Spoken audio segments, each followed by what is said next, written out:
Hello everybody and welcome to this playthrough for Rookie Division with various wins for the Century Harbor and the Crispins Down Under tournament in Golf Clash the game. We're playing from Front Tee, which is Rookie Division. Video sponsored by Golf Clash and Playdemic. Make sure that you do hit the thumbs up button, also subscribe to the channel and turn on the notifications.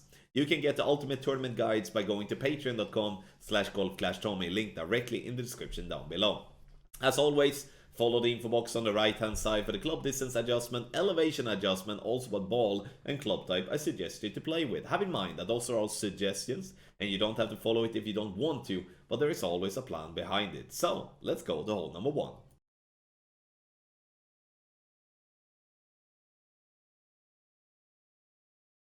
So for hole number 1, and we're gonna play with a power 1 ball, a Quasar here. As we do have a headwind, there is no possibility to go aggressive. Like if we would be having a tailwind to some degree, we would be able to play down the right side of the fairway or to the left of the fairway and be having a much better opportunity for a drop from there.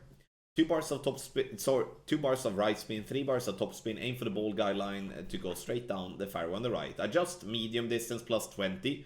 And use outside wall curl right.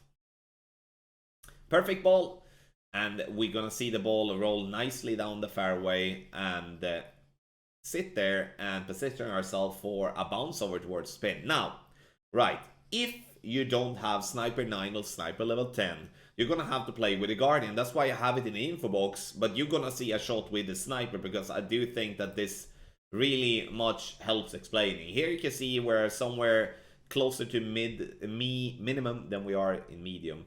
The beauty with the Sniper is that you do have a good ball guideline, but the problem is if we only have the 4 bars of backspin or the 3.8 with Sniper level 7, we will come in too hot. It doesn't matter even if you hit the pin or not, you're still not going to drop it, which is going to happen to me here now.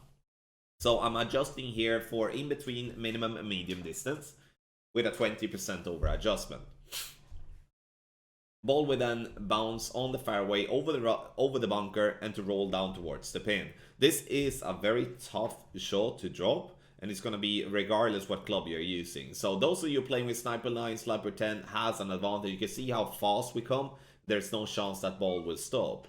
But with the Guardian, for those that do play with lower level Sniper, then you can use a little bit more backspin and apply the same type of structure, meaning you use a backspin around 5.5 bar backspin to have the second bounce to be in between the bunker and the fringe, right? So you want to have the second bounce on that fairway patch there, and then you're gonna have a much better chance, at least speed wise. But once again, hole number 1 is gonna be a tough one, and there's nothing wrong with missing the eagle here, but at least with this type of play and structure we do have a chance.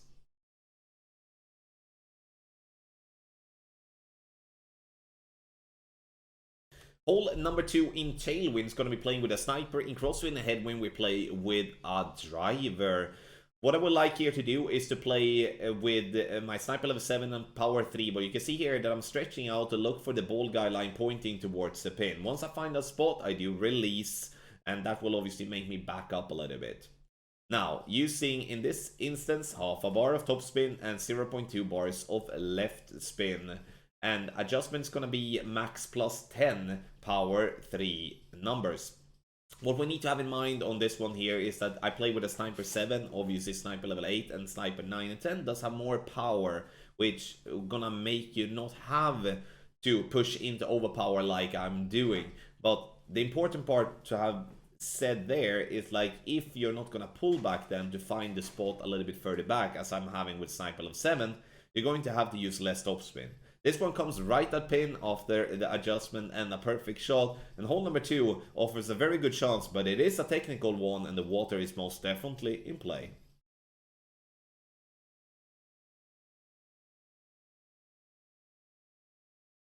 Hole number 3 is going to be very boring if we don't have a tailwind, because if we have a crosswind or a headwind or just a minor tailwind, we cannot push the drive hard on the left side to reach down to shoot for an albatross. Then we're gonna have to lay up, and in my opinion the best way of trying to lay up is to try to lay up on the top right corner here. And the reason for that is that we will then have an open view towards the pin, and if we are lucky then being good with either overpower or just having a club with a lot of topspin on second shot, we will have no problem secure the eagle. Because that's what it is.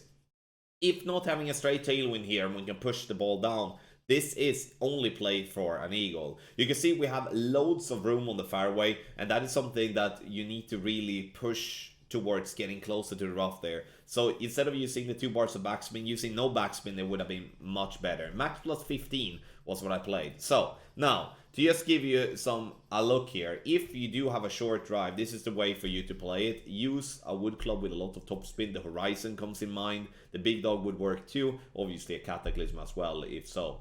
But if you push the drive a little bit harder and get a couple of more yards, you will be able to reach over the water directly. And obviously, that's going to be needed to be done with overpower if you don't have the possibility to play with a power 4 or a power 5 ball. But it's going to be a much easier way for you to lock in the eagle. Because now, I'm going to have to lay up and play for a wedge. And this wedge there's a lot of pressure with this one, and we need to really do this one well. And if we can avoid a wedge, I would love to do that. So again, think about what I said to you, push the drive a little bit harder, and give yourself a much easier time. And again, if you do have the possibility to play with a better ball, you can do that too.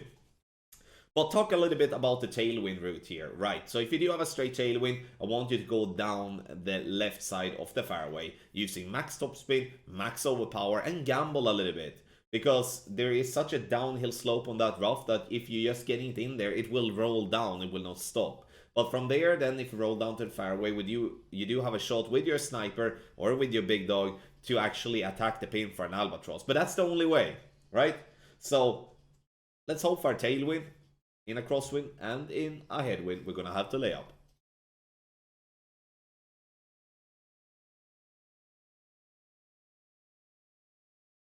For hole number 4, we are going to get our ball over to the fairway island that is on the top right. I'm going to use a power 1 ball called a Quasar, and I'm going to play with 4.5 bar top spin and 2 bars of right spin. Now, the position with the ball guideline is crucial here. We do want to have the second bounce to be approximately 1 ring away from the fairway and the rough line. And the reason we want to do that is because we do want to bounce into the rough to roll out. If we're trying to go directly to the fairway without bouncing into the rough, we will come with too much speed and we will go into the rough at the back. Adjustment is medium distance with a 25% over adjustment. Inside wall curl right. A perfect ball will get the ball to bounce on the fairway into the rough and roll out.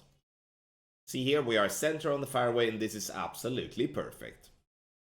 Second shot is going to be a rough bump, and now I understand that there will be some of you that do not feel comfortable with rough bump, but as we do not have much fairway to play on before the green starts, the rough bump is the only way to get yourself an eagle here. And I don't want to just say aim on the green for a safe birdie. We want to go for an eagle here. Ball guideline to be just through the hole, approximately 1 green square using 2 left spin and whatever backspin that get the ball guideline to show as it does.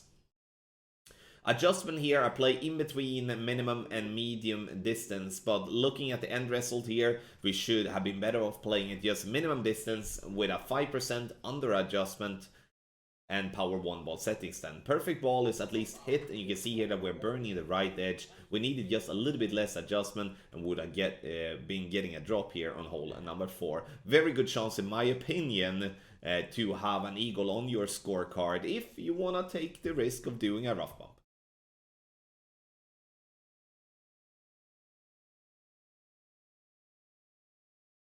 Hole number 5. I'm gonna go for a rough bump, and the reason for that is that there is a massive funnel which gives us a very good chance for a drop. You can see I'm using, in this case, 5.2 backspin and 2 left spin, and we're gonna have the ball guideline. You can see that pointing towards the right side of the dark green square row with the guardian.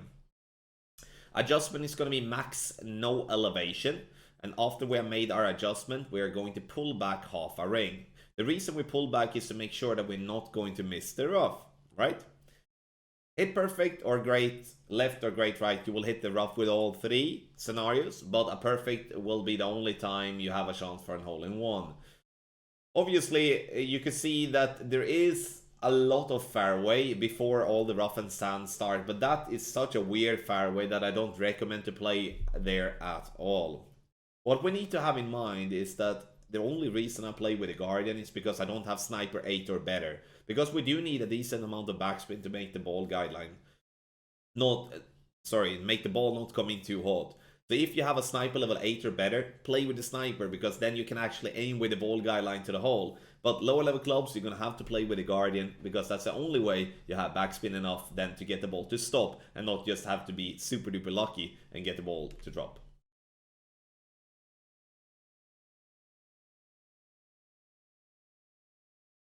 For hole number 6, I strongly advise you to play with a power 5 ball. This to make sure that we can play with the sniper on the second shot to give ourselves some room. And we're going to talk about that more, obviously, in the end here. First, 4.5 bar top spin to right spin. A yellow rain by the rough line with the ball guideline pointing straight down the fairway. Adjustment is max plus 30. You can see how much downhill this is, and we need to counteract that by adding a lot of elevation.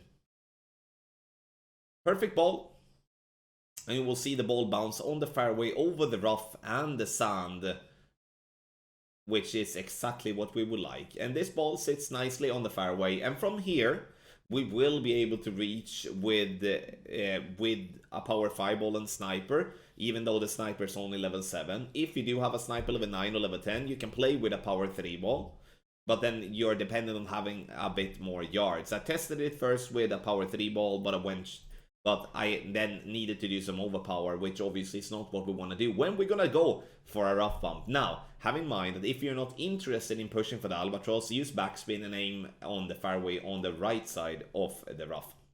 But for those that do want to push for an albatross, what I recommend is to add spins, find the funnel, which is pretty big here.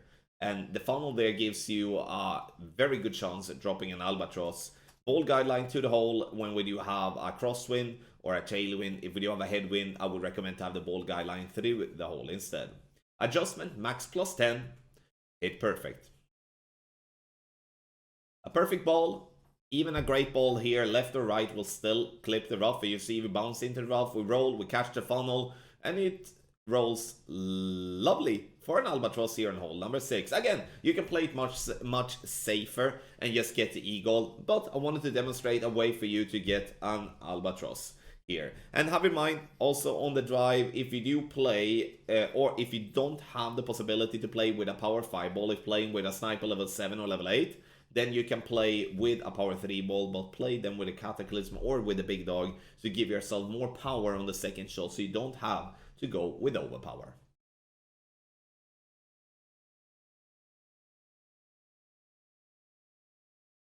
For hole number 7, I attempted probably 15 times in practice and got the same wind angle every single freaking time. And that's why we do have a headwind route here to be shown. And I'm going to talk about what to do in tailwind and in crosswind if you get that. But first, in headwind, we're going to use 4.5 bar top spin and also all the side spin that we can to the right.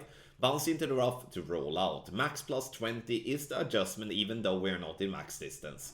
Bounce into the rough, and now we're going to be perfect here. You can see that I do suggest a power 5 ball in info box, and that is the ultimate ball to use. Not so much for the drive, but for the second shot. Because if having to lay up, which we're unfortunately going to have to do if playing with, medium clubs and low level clubs, maybe those of you playing with superior clubs and special balls have a possibility to reach over on the right.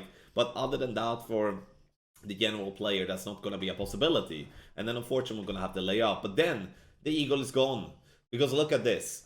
We are so far away, even though we play with a big dog level 6 that do have a lot of power and a power 3 ball. So what I'm doing, I'm using max top spin and just getting the ball to fringe or to green.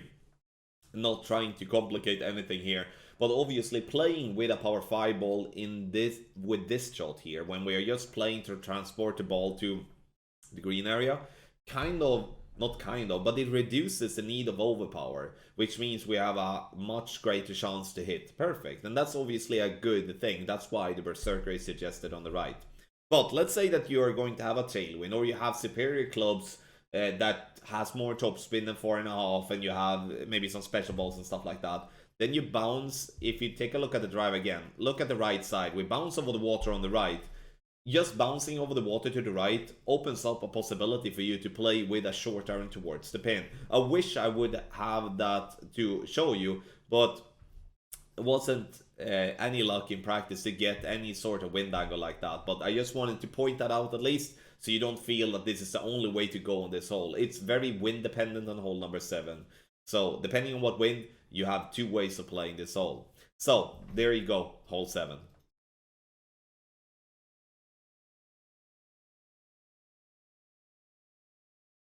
Hole number 8 is the toughest of the par 3s by far, in my opinion. There is a chance of playing a rough bump if you have the possibility to play with side spin 4. Otherwise, there is no possibility to do a rough bump. So I'm using 4 backspin and 3 right spin, and aiming the best I can with the ball guideline I have towards the pin. Obviously, if you do have a better ball guideline to use, such as quarterback level 9 and level 10, that's obviously going to be much better. Adjustment minimum distance plus 15. Unfortunately, I'm aiming a little bit too far right, and this ball is gonna make it miss just on the right hand side. And I would say the reason that this par 3 is the toughest of tougher than the other 2 is because on hole number 2 we do have a good ball guideline to follow. On hole number 4 we have a massive funnel. Here we basically have nothing more than obviously club we have. So here, if you do have better clubs, like higher level clubs, you do definitely have an advantage over your opponents. In the end, you know, testing some different routes here, the bouncing on the fairway up towards the pin is, by me at least in this stage, the best possible chance for a hole-in-one on hole number 8.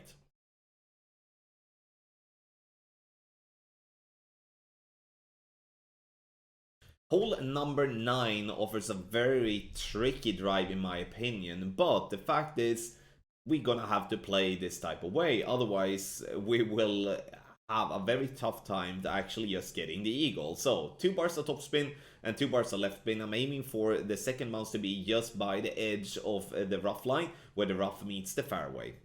I'm adjusting slightly into overpower, so I'm using a click of overpower here to make sure that I compensate for that. Bouncing on the fairway into the rough to roll out. And this is the important part here, ladies and gentlemen. I do want to bounce into the rough and roll out to control the speed and make the ball stop on that fairway. Because if we don't bounce into the rough, we won't be able to stop. Adjustment max plus a 30. It's not wrong to use a power 4 or power 5 ball here if you have that possibility, to make sure that you don't have to go with any overpower at all. So now for the second shot, I'm demonstrating this shot with a sniper. And to show that even with a level 7 and a power 3 ball, it is possible to play a rough bump here. And here, as I said earlier in this playthrough, if you don't feel comfortable with a rough bump, you bounce on the fairway down towards the pin. But look at this funnel. I can go left and right and the ball guideline stuck, which means that we do have some room for error. Unfortunately, it looks like on the screen here that I'm aiming actually on the right side of the pin, which obviously explains the result that you are about to see. From here, I do adjust max plus a 20, and when I do have a crosswind or I do have a headwind, I shall not do anything else than more than center the ball on it perfect. If I do have a tailwind and I want to go for the rough bump, I need to use a little bit of underpower to counteract the fact that we're going from a lower to a higher point and then gaining distance. Into the rough, and now with this zoom in, I think it's gonna go in, but no, we're taking a 180 around the hole for that albatross. In the end though, this funnel, aim for the pin and not the right side like I'm doing in the video, and gonna have a little bit better chance. Hole number 9, it's a tough drive and it's a tough second shot, but the albatross is there. But again, if you don't feel comfortable with a rough bump, you can just make it safer by bouncing with backspin and land the ball on green. Thank you so much everybody for watching this playthrough for Rookie Division with Various Wind here for the Christmas Down Under Tournament and the Centenary Harbor. Make sure that you do get the Ultimate Tournament Guides or the exclusive tour guides on patreon.com/golfflashtommy. Video sponsored by Golf Clash and Playdemic. Thank you so much for watching and good luck in the tournament.